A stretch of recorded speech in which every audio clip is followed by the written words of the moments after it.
Hello friends, आज हम बात करेंगे डबल डिस्प्लेसमेंट रिएक्शन के बारे में।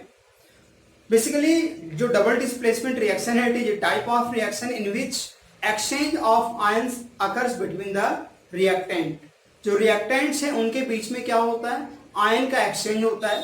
That type of reaction is called double displacement reaction. So write down first double displacement reaction. Double displacement reaction, such type of reaction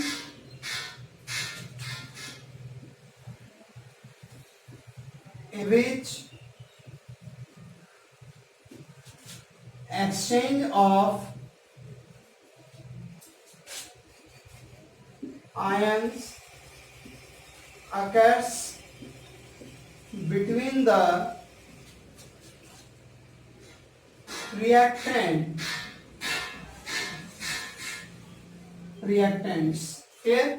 reactants के बीच में क्या होता है, आयन का एक्सचेंज होता है। That type of reaction is called double displacement reaction. For example, reaction between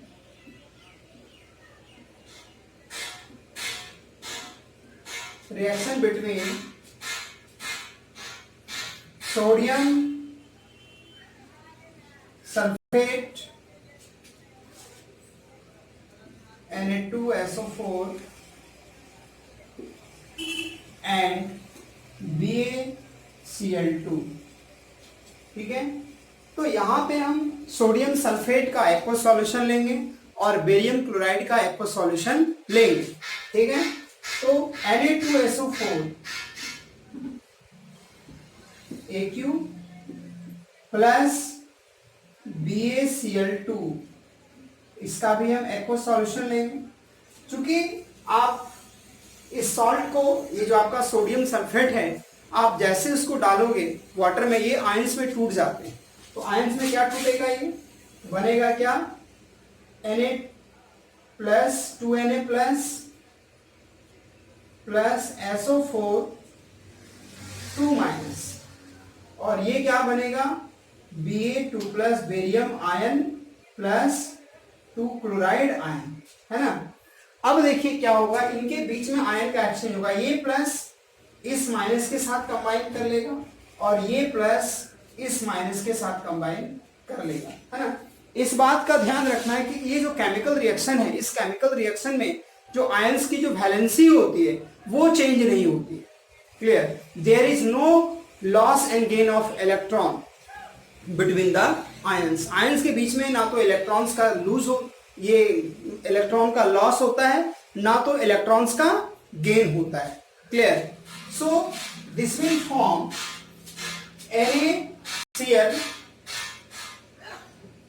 NaCl aqueous plus BaSO4 solid. यहां पे क्या होता है कि ये जो रिएक्शन जब होता है तो यहाँ पे एक व्हाइट प्रेसिपिटेट का फॉर्मेशन होता है बेरियम सल्फेट का। जैसे ही आप डालोगे सोडियम सल्फेट और बेरियम क्लोराइड के मिक्सचर को, आप जैसे ही रिएक्शन कराओगे, क्लियर, इंस्टेंटली यहाँ पे क्या होता है, white precipitate of barium sulphate का फॉर्मेशन होता है। और ये व्हाइट प्रेसिपिटेट जो बेरियम सल्फेट होता है ये इनसॉल्युबल होता है। क्लियर, ये क्या होता है, इनसॉल्युबल होता है। सो इस रिएक्शन में हम क्या देख रहे हैं कि इसमें एक इनसॉल्युबल सब्सटेंस का फॉर्मेशन होता है। That insoluble substance is called precipitate and the reaction is called precipitation reaction. और ये रिएक्शन क्या कहलाएगा, प्रेसिपिटेशन रिएक्शन कहलाएगा। तो आप यहां से देख सकते हैं किस तरह से यहाँ पे आयन का एक्सचेंज होता है, और आयंस का एक्सचेंज होने के बाद यहाँ पे क्या फॉर्म होता है, दो, एक सोडियम क्लोराइड जो कि एक्वस सॉल्यूशन है, और दूसरा जो प्रोडक्ट फॉर्म होता है वो है आपका बेरियम सल्फेट जो कि इनसॉल्युबल प्रेसिपिटेट का फॉर्मेशन करता है।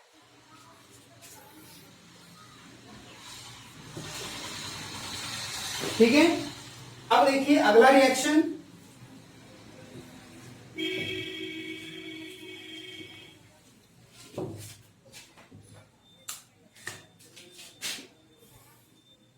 reaction between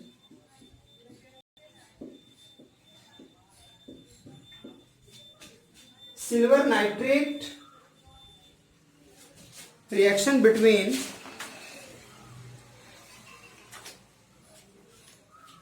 lead nitrate and potassium iodide, lead nitrate and potassium iodide, ठीक है, क्लियर। तो लेड नाइट्रेट लेंगे PbNO3 का whole twice aq solution. Lead nitrate basically white crystals होते हैं, है ना। लेड नाइट्रेट क्या होता है, व्हाइट क्रिस्टल होता है। अब रिएक्शन हुआ किसके साथ, Ki पोटेशियम आयोडाइड के साथ, ठीक है, ये भी कलरलेस होता है। अब देखिए यहाँ पे क्या होगा, जो आयंस बनेंगे ये क्या बनेगा, Pb2+ और NO3 2- आयन बनेगा। यहाँ भी क्या बनेगा, तो K+ और I- आयन का फॉर्मेशन होगा। तो इसके बीच में क्या होगा, आयन का एक्सचेंज हो जाए, है ना, क्लियर।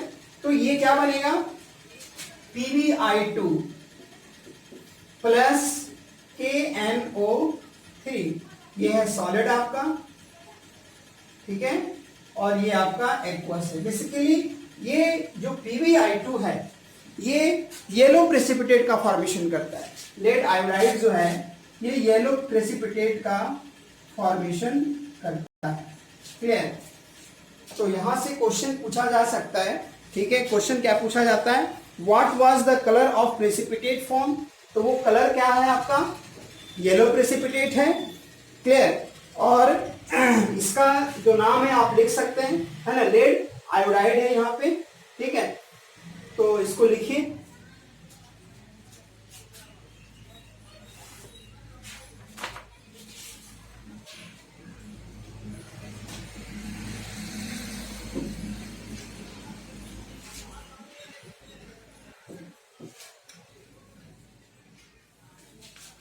फिर देखिए reaction between NaCl,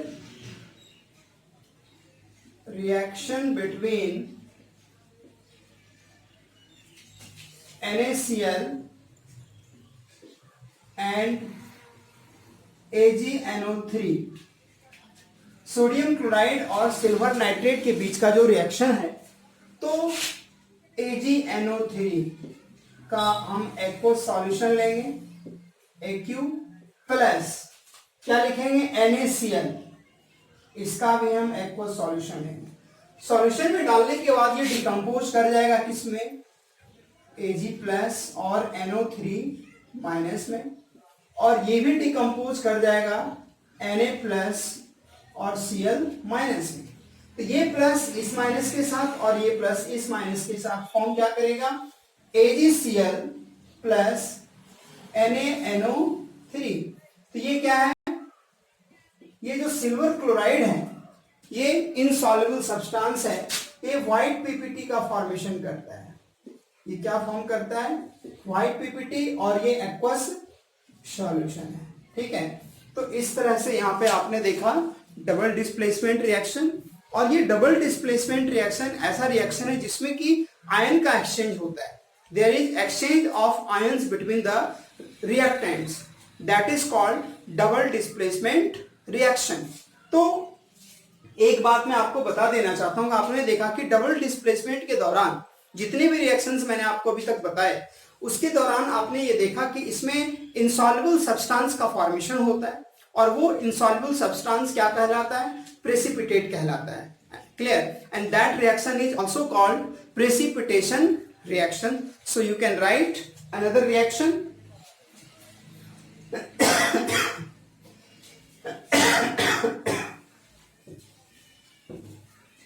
precipitation reaction, precipitation reaction, such type of reaction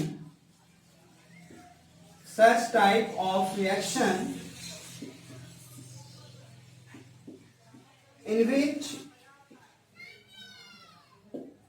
insoluble substance form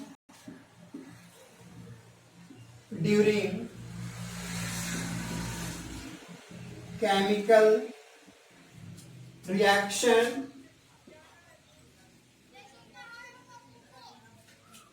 is called precipitation reaction.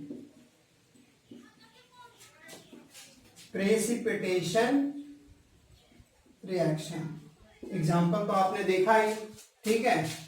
यहां पे जैसे Na2SO4 aqueous solution plus BaCl2 aqueous solution, यहां पे क्या बनेगा BaSO4 बेरियम सल्फेट का व्हाइट प्रेसिपिटेट यहां पे बनेगा, है ना।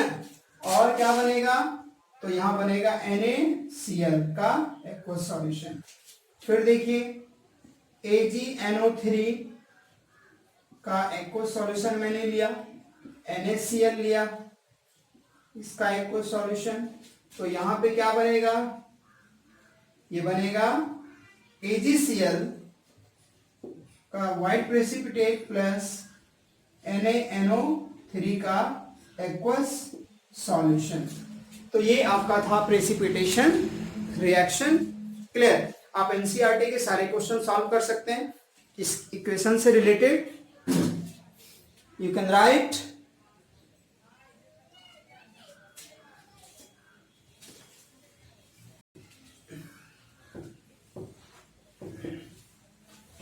Now the next topic is no, एक जो सबसे इंपॉर्टेंट पॉइंट है मैं आपको बता देना चाहता हूं कि ये जो डबल डिस्प्लेसमेंट रिएक्शन है, this is not an example of redox reaction. ठीक है, देख लीजिए, is double displacement reaction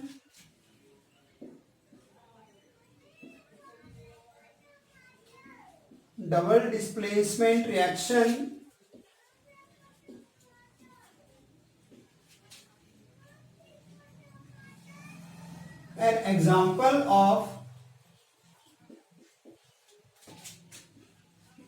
redox reaction?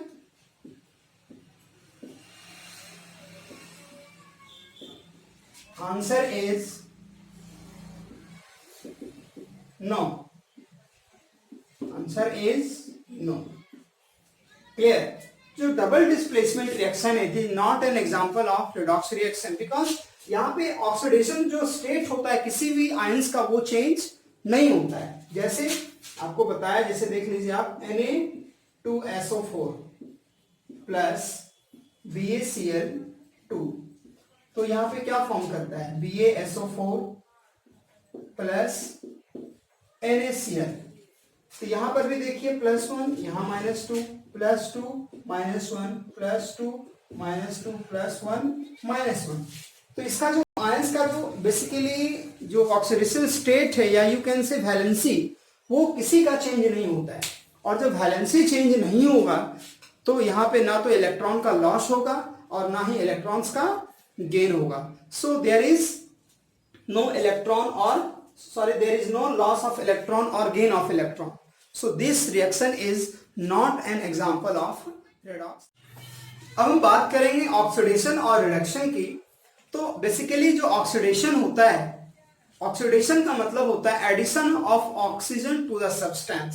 किसी सब्सटेंस में ऑक्सीजन का ऐड होना ऑक्सीडेशन कहलाता है, या किसी सब्सटेंस से हाइड्रोजन का हट जाना ऑक्सीडेशन कहलाता है। Clear? So oxidation you can define addition of oxygen or removal of hydrogen from a substance, that is called oxidation. अब हम बात करेंगे रिडक्शन की। तो रिडक्शन क्या होता है?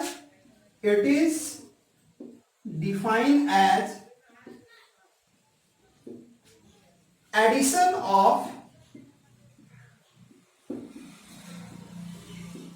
hydrogen, addition of hydrogen or removal of oxygen from a substance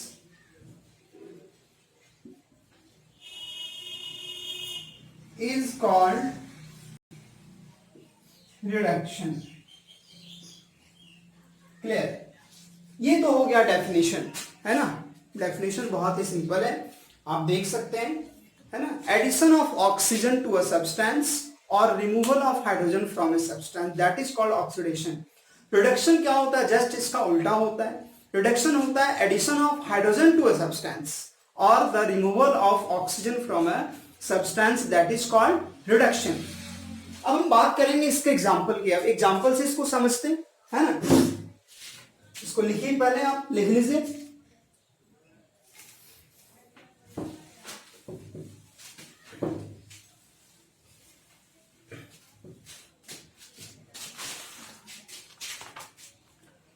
देखिए, जैसे एक सिंपल सा रिएक्शन हम दे रहे हैं, है ना? CH4 प्लस O2 ये फॉर्म करता है CO2 प्लस H2. एक रिएक्शन है यहाँ पे, है ना? CH4 प्लस O2 फॉर्म करता है CO2 प्लस H2O. तो इस रिएक्शन में देखिए, कार्बन जो है, कार्बन में क्या हो रहा है? ऑक्सीजन ऐड हो रहा है ना? CH4 में क्या हो रहा है? जो मीथेन है, इसका मीथेन के ये जो कार्बन है C, इसमें ऑक्सीजन क्या हो रहा है? ऐड हो रहा है, तब ये क्या बना? CO2 बना. और साथ ही साथ इस मीथेन से हाइड्रोजन का रिमूवल भी हो रहा है, यानी हाइड्रोजन यहां से हट भी रहा है. क्लियर? तो addition of oxygen to a substance, यहां पे देख लीजिए, addition of oxygen to a substance और removal of hydrogen from a substance, यानी इस कार्बन में ऑक्सीजन ऐड हो रहा है, यानी addition of oxygen is followed by removal of hydrogen from the methane. Clear? That is called oxidation. तो ये क्या है यहां पे? ऑक्सीडेशन, है ना? और इस ऑक्सीजन में क्या ऐड हो रहा है? इस ऑक्सीजन में हाइड्रोजन का एडिशन हो रहा है, तब तो ये फॉर्म कर रहा है वाटर. तो यहां पे क्या हो रहा है? रिडक्शन, है ना? यहां पे क्या हो रहा है?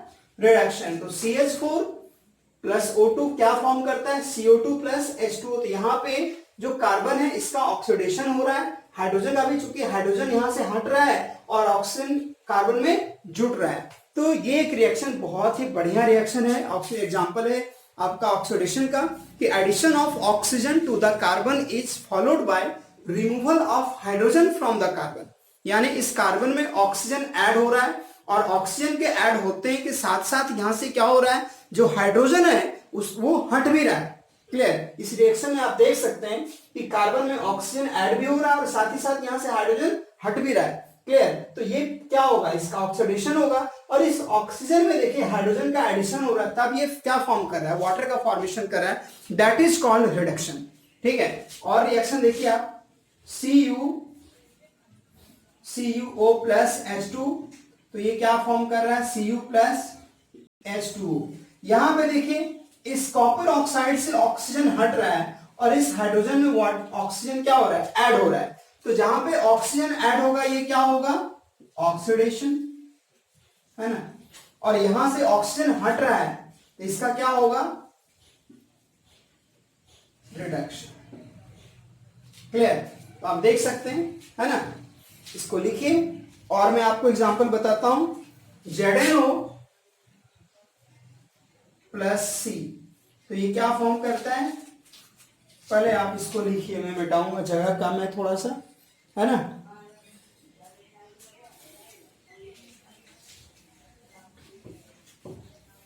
फिर देखिए, ZnO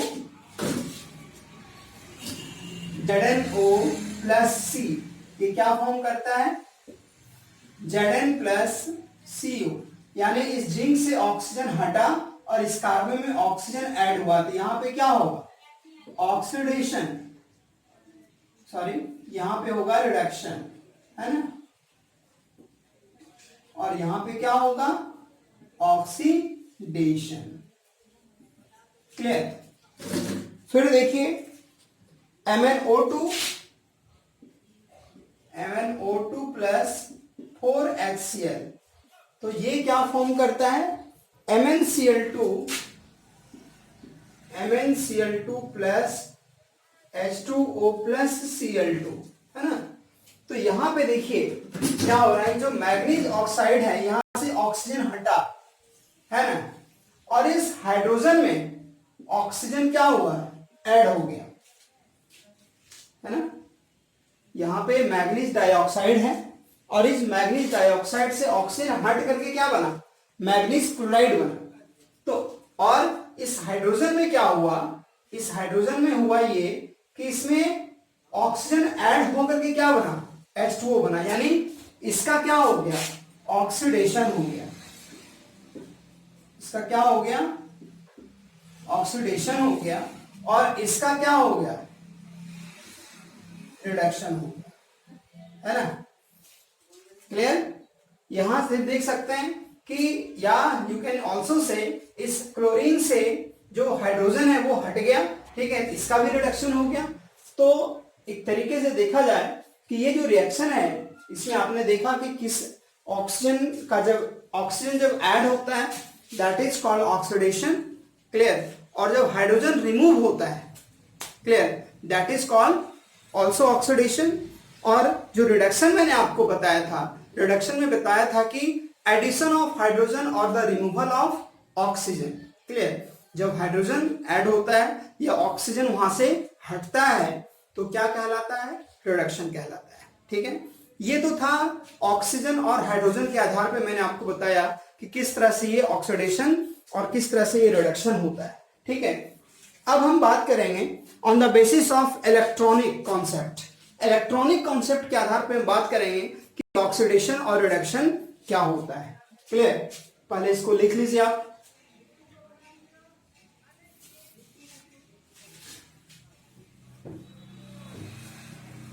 ठीक है। On the basis of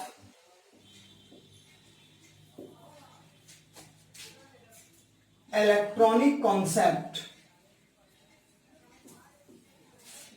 electronic concept, है ना, ऑक्सीडेशन। ऑक्सीडेशन क्या होता है, loss of electron, loss of electron, यानी कोई सब्सटेंस अगर इलेक्ट्रॉन को लूज करता है ना, दैट इज कॉल्ड ऑक्सीडेशन, ठीक है। और रिडक्शन क्या होता है, गेन ऑफ इलेक्ट्रॉन, है ना, गेन ऑफ इलेक्ट्रॉन। तो जहां पे इलेक्ट्रॉन लॉस होता है दैट इज ऑक्सीडेशन, और जहां पे इलेक्ट्रॉन का गेन होता है दैट इज कॉल्ड रिडक्शन, ठीक है। तो अब हम इसका देखेंगे, पहले इसको लिख लीजिए, इसका एग्जांपल हम देखेंगे। जैसे देखिए जिंक है, ये रिएक्ट करता है CuSO4 के साथ, एक्वस सॉल्यूशन है कॉपर सल्फेट के साथ, ये क्या फॉर्म करता है, ZnSO4, ठीक है, और ये क्या बनाता है, कॉपर बनाता है, क्या बनाता है, कॉपर का फॉर्मेशन करता है, ठीक है। तो इसको लिख लिया होगा आपने, है ना, मैं इसको मिटा रहा हूं। बेसिकली देखिए, क्योंकि जो एलिमेंट फ्री स्टेट में एग्जिस्ट कर रहा है, ठीक है, तो उसका जो ऑक्सीडेशन स्टेट होगा वो बेसिकली जीरो होता है ना। तो यहाँ जो जिंक का जो ऑक्सीडेशन स्टेट होता है वो जीरो है, या इसकी यू कैन से इसकी जो वैलेंसी यहाँ पर है वो जीरो है, ठीक है। इसका जो ऑक्सीडेशन स्टेट है वो जीरो, कॉपर +2 स्टेट में यहाँ पर है। यहाँ पर भी जिंक क्या है, +2 स्टेट में, लेकिन यहाँ पे कॉपर क्या है, 0 स्टेट में, क्लियर। इसका जो ऑक्सीडेशन स्टेट है अभी, ठीक है, वो क्या है, इसका 0 है।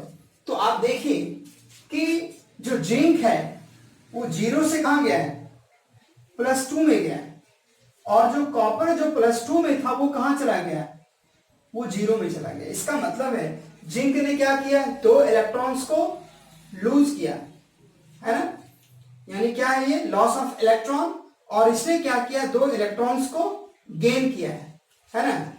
तो जहां पे लॉस ऑफ इलेक्ट्रॉन होगा तो वो क्या कहलाएगा, ऑक्सीडेशन, है ना।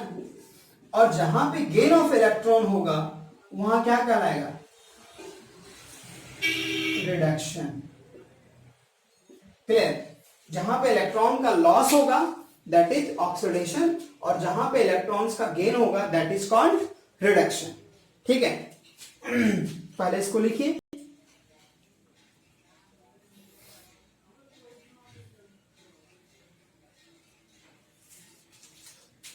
एक एग्जांपल और मैं आपको बताता हूं, जैसे H2 प्लस O2, तो ये क्या फॉर्म करता है, H2O का फॉर्मेशन करता है, तो यहां पे इस हाइड्रोजन में क्या हो रहा है, ऑक्सीजन ऐड हो रहा है, ठीक है। और इस ऑक्सीजन में क्या ऐड हो रहा है, हाइड्रोजन ऐड हो रहा है ना। तो यहां पे क्या हो गया, ऑक्सीडेशन, और यहां पे क्या हो गया, रिडक्शन। क्लियर।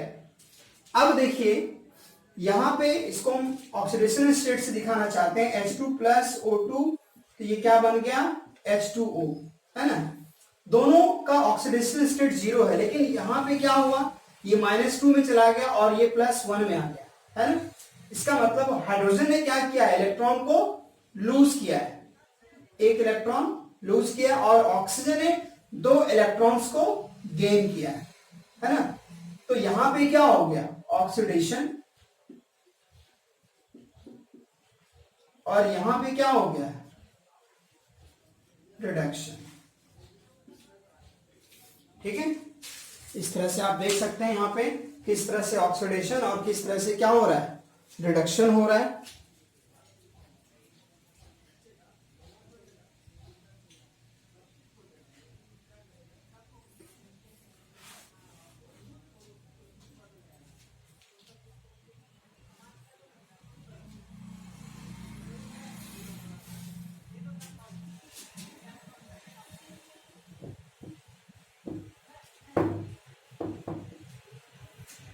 देखिए जो कॉपर है प्लस ऑक्सीजन, है ना, जब कॉपर के ऊपर, है ना, हम ऑक्सीजन गैस को पास कराते हैं, या जब कॉपर को हम बर्न करते हैं in the presence of oxygen, तो एक ब्लैक कलर का सब्सटेंस का फॉर्मेशन करता है, दैट इज कॉल्ड, है ना, कॉपर ऑक्साइड। तो ये क्या बना, CuO, क्या बना, CuO, कॉपर ऑक्साइड। तो दोनों का जो ऑक्सीडेशन स्टेट है वो पहले 0 है, ठीक है। लेकिन यहां से देखिए ये कॉपर ऑक्सीजन, ऑक्सीजन का जो ऑक्सीडेशन स्टेट यहां पे ये है -2, और ये क्या है, +2 में, ठीक है। तो वो चला गया -2 में, यानी इसने इलेक्ट्रॉन को क्या किया, गेन किया, और इसने क्या किया, इलेक्ट्रॉन को लूज किया, है ना। तो ये जिसने इलेक्ट्रॉन को लूज किया, ये ऑक्सीजन अभी किस स्टेट में है, अभी इसका जो ऑक्सीडेशन स्टेट है वो 0 है, वो फ्री स्टेट में एग्जिस्ट कर रहा है, और कॉपर भी फ्री स्टेट में, इसलिए इसका ऑक्सीडेशन स्टेट क्या है, 0, यानी जो एलिमेंट्री स्टेट में एग्जिस्ट करता है उसका जो ऑक्सीडेशन स्टेट होता है वो 0 होता है, ठीक है। तो ये 0 है, अब ये 0 से +2 में चला गया, और ये 0 से -2 में चला गया, इसका मतलब इसने क्या किया, इलेक्ट्रॉन्स को लूज किया। तो जब लूज किया इसका मतलब ये क्या हो गया, ऑक्सीडेशन, ठीक है। और यहां पे इसने जो इलेक्ट्रॉन्स को गेन किया दैट इज कॉल्ड रिडक्शन, ठीक है। तो ये था आपका ऑक्सीडेशन एंड रिडक्शन। क्लियर, लिखिए इसको।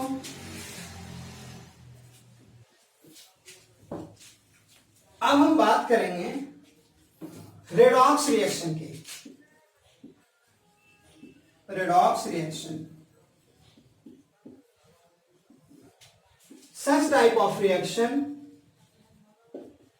such type of reaction in which oxidation and reduction occurs simultaneously,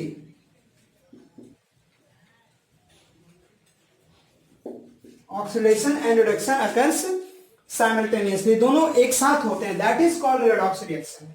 जितने भी रिएक्शन का एग्जांपल मैंने आपको बताया वो सारे क्या हैं, रेडॉक्स रिएक्शन है। जैसे देखिए CuO plus H2 Cu plus H2O, तो यहां पे क्या हो रहा है, यहां पे हो रहा है रिडक्शन और यहां पे क्या हो रहा है oxidation,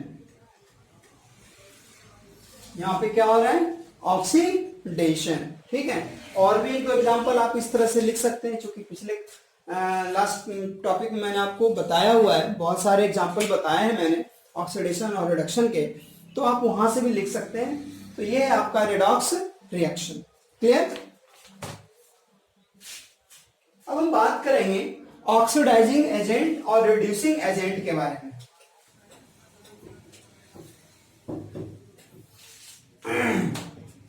oxidising agent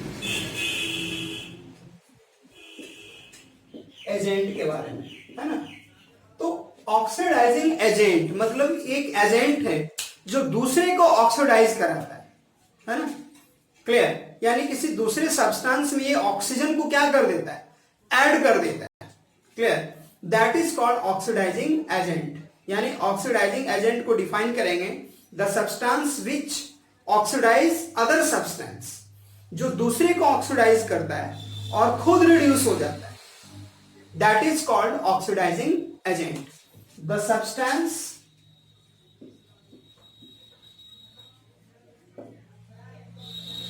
which oxidize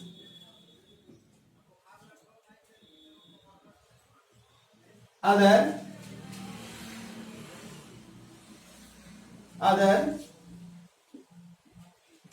and reduce itself is called oxidizing agent. वो क्या कहलाता है, ऑक्सीडाइजिंग एजेंट कहलाता है ना। और रिड्यूसिंग एजेंट क्या होगा, रिड्यूसिंग एजेंट जो दूसरे को रिड्यूस कर देता है और खुद ऑक्सीडाइज हो जाता है। The substance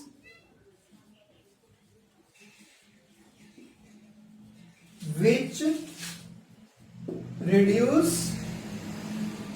reduces other and oxidize itself, और वो खुद क्या हो जाता है, यानी जिसका रिडक्शन होता है, देखिए यहां पे जिसका रिडक्शन होता है वो क्या कहलाएगा, ऑक्सीडाइजिंग एजेंट, और जिसका ऑक्सीडेशन होता है वो क्या कहलाएगा, रिड्यूसिंग एजेंट, है ना। यानी जिसका ऑक्सीडेशन होता है वो क्या कहलाएगा, रिड्यूसिंग एजेंट, और जिसका रिडक्शन होता है वो क्या कहलाएगा, ऑक्सीडाइजिंग एजेंट। ठीक है, इसको लिखिए आप। फिर से मैं बता देता हूं, जिसका ऑक्सीडेशन होगा वो क्या कहलाएगा आपका, रिड्यूसिंग एजेंट, और जिसका रिडक्शन होगा वो क्या कहलाएगा, ऑक्सीडाइजिंग एजेंट।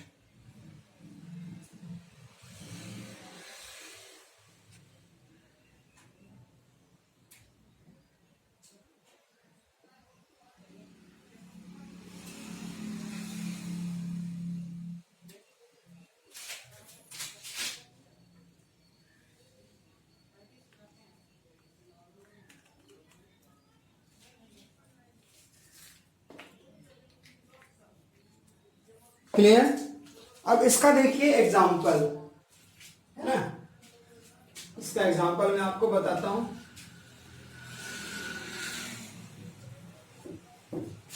कि जैसे CuO प्लस H2, तो क्या बनता है, Cu प्लस H2O। तो कॉपर जो है वो कन्वर्ट हो रहा है, कॉपर ऑक्साइड कन्वर्ट हो रहा है किसमें, कॉपर में, और H2 कन्वर्ट हो रहा है किसमें, वाटर में। तो यहां से ऑक्सीजन क्या हो रहा है, हट रहा है, इसका क्या हो रहा है बेसिकली, इसका हो रहा है रिडक्शन, है ना, और इसका क्या हो रहा है, ऑक्सीडेशन। तो जिसका ऑक्सीडेशन होगा वो क्या कहलाएगा, बेसिकली रिड्यूसिंग एजेंट, और जिसका रिडक्शन होगा वो क्या कहलाएगा, ऑक्सीडाइजिंग एजेंट, है ना, क्लियर। तो यहां पे देख लीजिए हाइड्रोजन क्या है, ऑक्सीडाइजिंग एजेंट है, और यहाँ पे ऑक्सीजन क्या है, ये जो कॉपर ऑक्साइड है बेसिकली वो क्या है, रिड्यूसिंग एजेंट, ये ऑक्सीडाइजिंग एजेंट है, और ये आपका हाइड्रोजन क्या है, रिड्यूसिंग एजेंट है, ठीक है। और भी लिख सकते हैं इसका एग्जांपल, आप मिटा देता हूं इसको मैं, जैसे ZnO प्लस सी क्या फॉर्म करता है, Zn प्लस CO। यहां पे कॉपर का क्या हो रहा है, ऑक्सीडेशन हो रहा है, ऑक्सीडेशन हो रहा है, इसका मतलब ये क्या है, रिड्यूसिंग एजेंट, रिड्यूसिंग एजेंट है, और इसका क्या हो रहा है, रिडक्शन हो रहा है, इसका मतलब ये क्या है, ऑक्सीडाइजिंग एजेंट, ठीक है। तो इस तरह से आपका जो ऑक्सीडेशन रिडक्शन का जो टॉपिक था, क्लियर, ये आपका कंप्लीट होता है। अगर कोई दिक्कत हो तो कमेंट करके लिखिएगा आप लोग। आज हम बात करेंगे रेंसिडिटी की। तो आपके घर में या हमारे घर में ऐसा फूड बनता है जिसमें कि फैट और ऑयल का जो मात्रा होता है वो बहुत ही ज़्यादा होता है ना, घर में पकवान बनाए जाते हैं। तो ऐसे जो फूड होते हैं, अगर ऐसे फूड को हम लॉन्ग इंटरवल टाइम के लिए, ठीक है, अगर ऐसे फूड को हम लॉन्ग इंटरवल ऑफ टाइम के लिए अगर हम ओपन एयर में रख देते हैं, क्लियर, तो ये जो फूड होता है वो ऑक्सीडाइज हो जाता है। यानी ये जो फूड होता है उसमें, उस फूड में जो आपका फैट है, जो ऑयल है, क्लियर, ये ऑक्सीडाइज हो जाता है। कहने का मतलब कि ये ऑक्सीजन के साथ रिएक्ट करके, क्लियर, ये पॉइजनस सब्सटेंस का फॉर्मेशन कर देता है, जिसके कारण इस जो फूड होता है उसका जो टेस्ट होता है वो चेंज हो जाता है। और जब उस फूड का जब टेस्ट चेंज हो जाता है तो वो जो फूड होता है वो खाने लायक नहीं होता है। ऐसे फूड को हम बोलते हैं रैंसिड फूड। ऐसे फूड को हम क्या बोलते हैं, रैंसिड फूड बोलते हैं। और ये जो प्रोसेस होता है दैट इज कॉल्ड रैंसिडिटी, वो प्रोसेस रैंसिडिटी कहलाता है। So you can right the definition of rancidity, when fat or oil containing food kept open in air for long interval of time, then it get oxidized and the taste of food get change, है ना, जो food का जो test होता है वो change हो जाता है, clear. That food is called rancid food.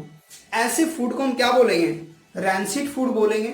और वो जो प्रोसेस होता है दैट इज कॉल्ड रैंसिडिटी, वो प्रोसेस रैंसिडिटी कहलाता है, clear. So you can write the definition of rancidity. अब इस rancidity को हम प्रिवेंट कैसे कर सकते हैं, method to prevent rancidity, method to prevent rancidity, clear. तो जो सबसे पहला मेथड है, ठीक है, by the addition of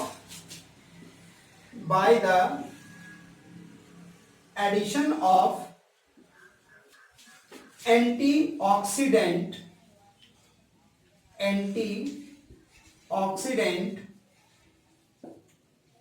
to the food material। दो एंटीऑक्सीडेंट BHA और BHT, ब्यूटाइरेटेड हाइड्रोक्सी एनिसोल और ब्यूटाइरेटेड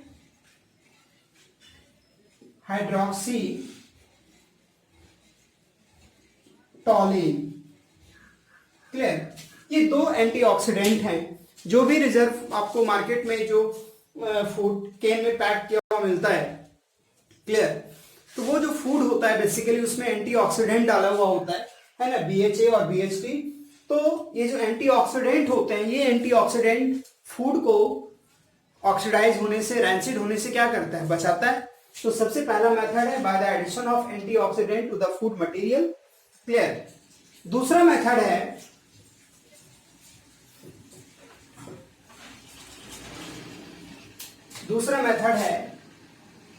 bye storing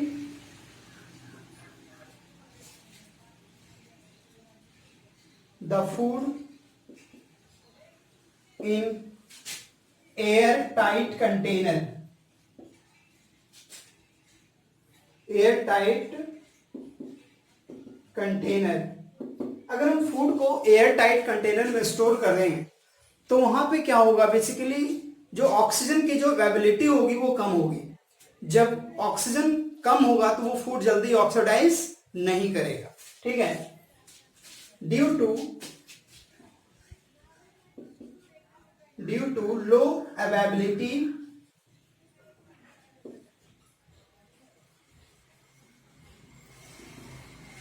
availability of oxygen, it does not oxidize।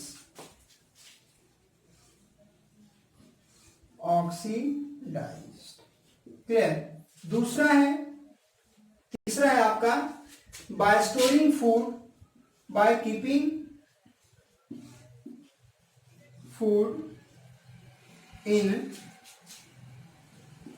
Refrigerator.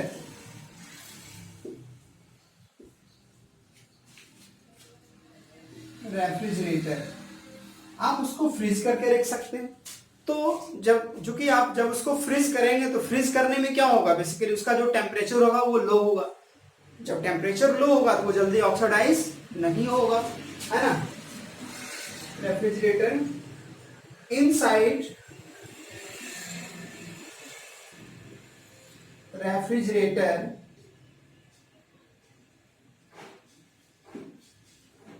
temperature is low, so it does not oxidize। Clear, वो oxidise नहीं होगा। Clear. जो तीसरा है, पहले लिख लीजिए इसको,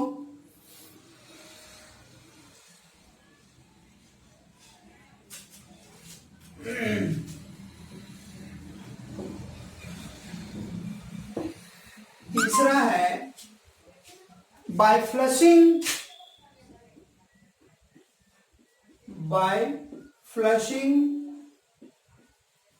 nitrogen gas in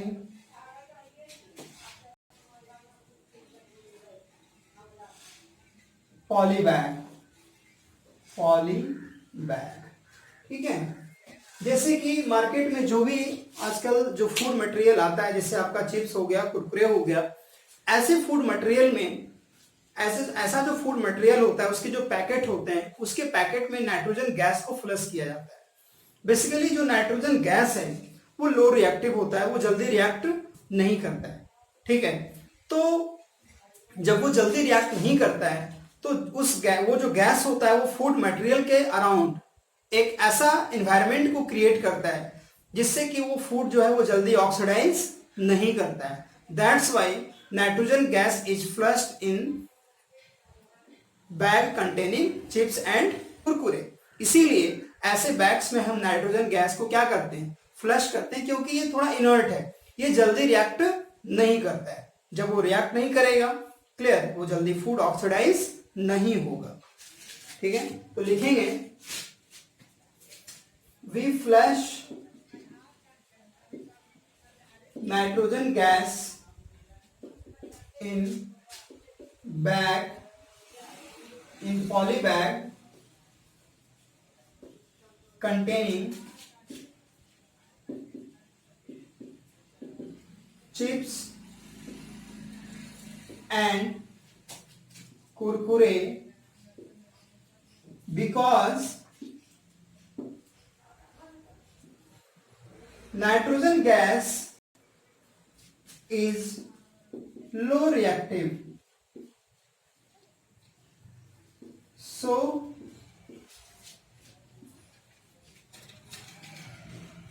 it create inert medium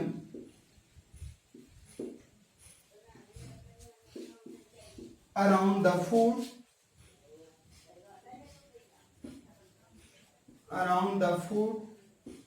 in polybag,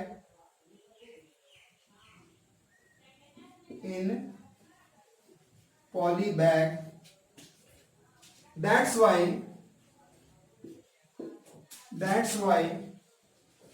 it does not oxidize. Clear? और इस तरह से ये जल्दी ऑक्सीडाइज नहीं होता है। तो ये जो आपका पहला चैप्टर था केमिस्ट्री का, ये कंप्लीट हो गया है ना। और आप एनसीईआरटी के सारे क्वेश्चंस को बनाइए, जितने भी क्वेश्चंस हैं, एक्सरसाइज क्वेश्चंस हैं, बॉक्स क्वेश्चंस हैं, उसका जो एक्टिविटी दिया हुआ है उस सारे एक्टिविटी को, सारे एक्सरसाइज को बनाइए, क्योंकि जितने भी क्वेश्चंस आपके आने वाले हैं बोर्ड में वो सारे क्वेश्चंस एनसीईआरटी बुक से हैं। ठीक है, आप उस बुक को बार बार पढ़िए। आप जितना बार आप पढ़ेंगे आपको एक नया कॉन्सेप्ट सीखने को मिलेगा। ठीक है, अगर आपको ऐसा लगता है कि एनसीईआरटी में कुछ नहीं दिया हुआ है, बहुत कुछ लिखा हुआ है एनसीईआरटी बुक में। ठीक है, इसलिए जो भी स्टूडेंट्स इस वीडियो को देख रहे हैं, मैं उनसे ये कहना चाहता हूँ कि आप हमेशा एनसीईआरटी बुक को पढ़िए, उसके एक्सरसाइज को बार बार बनाइए, उसका जो क्वेश्चन होता है, उसके जो एग्जाम्पल्स दिए हुए होते हैं उसको अच्छे से पढ़िए। ठीक है, क्वेश्चंस वहीं से होंगे। आप इस गलतफहमी में ना रहें कि हम एक्स्ट्रा बुक पढ़ करके इसको कंप्लीट कर लेंगे, तो उससे कोई फायदा नहीं है। जो कॉन्सेप्ट आपको एनसीईआरटी बुक में मिलेगा वो कॉन्सेप्ट आपको किसी बुक में नहीं मिलेगा। इसलिए मैं आपसे रिक्वेस्ट करता हूं, ठीक है, कि आप एनसीईआरटी बुक को पढ़ें। ये मेरा एक्सपीरियंस कहता है। मैं आज नहीं, करीबन 15 ईयर से मैं क्लास 10th को पढ़ा रहा हूँ। ठीक है, तो इतने दिन एक्सपीरियंस होने के बाद, और मैंने बहुत सारे बैच को पढ़ाया, बहुत बच्चे को मैंने अच्छे मार्क्स दिलवाए। ठीक है, तो मैं आपसे ही रिक्वेस्ट करता हूं कि आप बार बार एनसीईआरटी बुक को पढ़ें। क्लियर? जिससे कि आपके सारे क्वेश्चंस एग्जाम में क्लियर हो जाएंगे।